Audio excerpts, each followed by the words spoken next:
Mexican, African, and Seminole culture.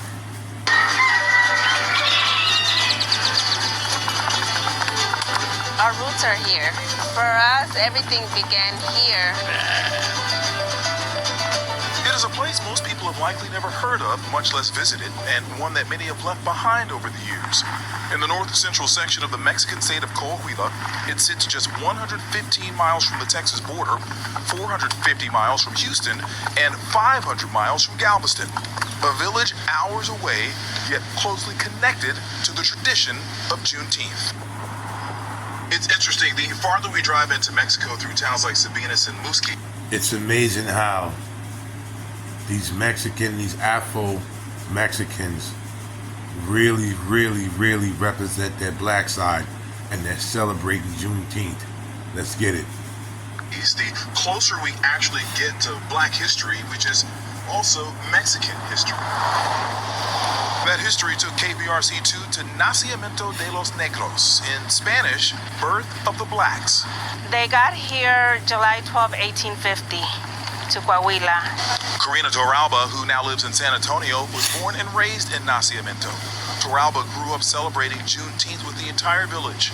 She's traveled back to Nacimiento to mark the holiday almost every year of her life. Like most people here today, she is an ethnic mix of Mexican, African, and Seminole, descendants of the Negros Muskogos, the phrase for black Seminoles. And if it wasn't for them, we wouldn't have what we have here today. You know, this land, you know, this freedom. Look how beautiful these Afro Mexicans are. Look how beautiful they are. So how did they wind up here in Mexico, and whatever caused them to start celebrating Juneteenth? The history of Muskogos is so important here in Mexico because they groups helping the government when the other groups were harming the land. They started as escaped slaves from South Carolina and Georgia, taken in by the Seminole tribe in Florida in the 1820s.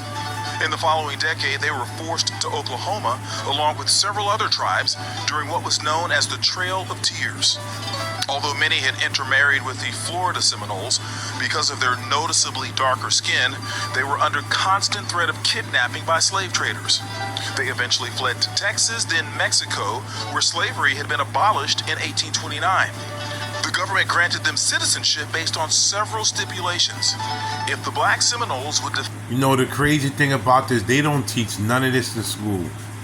None of this is taught to Mexican people, black people, white people, Asian people. None of this is taught how these Mexicans was enslaved. They, you know, the Africans, you know, mixed. That's how it became, you know, Afro-Latinos. Nobody talks about this in school. defend the country's northern border and take Mexican names, they would receive money, livestock, and tools, plus 70,000 acres of land.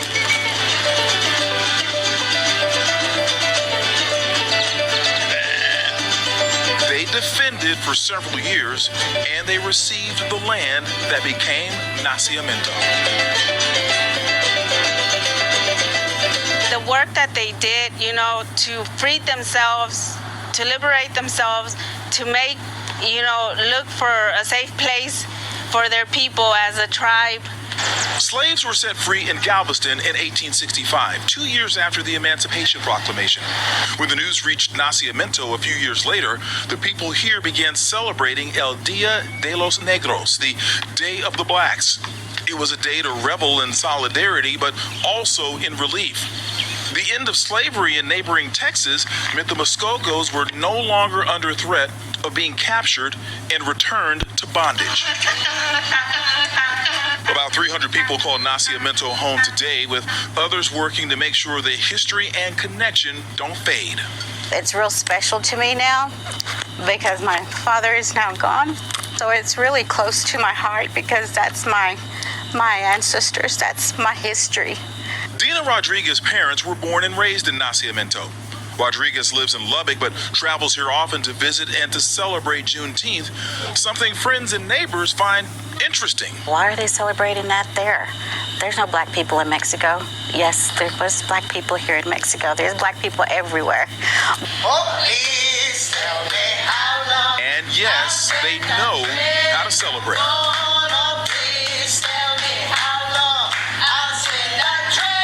Weekend we visited Nacimiento, the village turned out for an art exhibit and pre-Juneteenth festivities.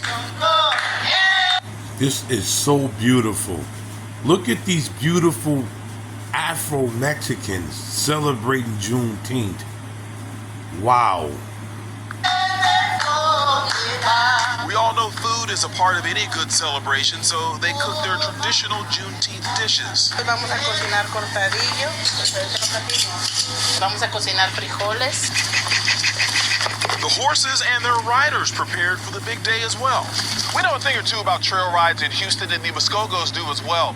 The Cabalgata, their horseback riders, have been riding into Nacimiento from nearby Musquis to celebrate Juneteenth since the 1870s. During Juneteenth celebrations, they also don traditional dress, listening to norteño and wapango music, and also singing capayuye.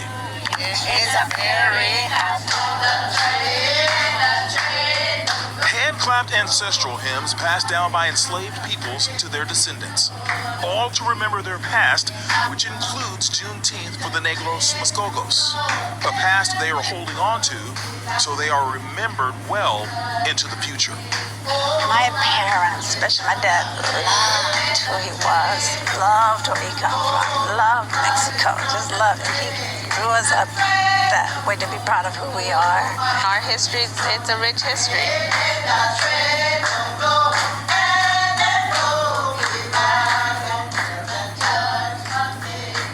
And we will continue our journey to Nacimiento shortly, but first I'm joined by my co-anchor, Daniela Guzman, and photojournalist Roger Franco, the man who was right there with me, filming all of that. Yeah, so glad that both of you are here with us. Guys, how fascinating to see those cultures just blending together, the music, the food. It was just so fascinating to see. And I think it's something that, Keith, people would be really surprised to see, you know, a village like this, the connection it has to Juneteenth. How did you find out about this village and the culture? About 3 years ago, I simply was reading, I came across it in a magazine, and I was really fascinated by it because I'm from Southeast Texas. I was raised in Bryan College Station, and all my life I grew up celebrating Juneteenth. And so I thought, wow, I've never heard of another country celebrating Juneteenth. Now, there are a lot of other states in this country that don't celebrate it, but to hear that they celebrate it in Mexico. And so I just fell in love with the story. I started getting more and more history on Nacimiento.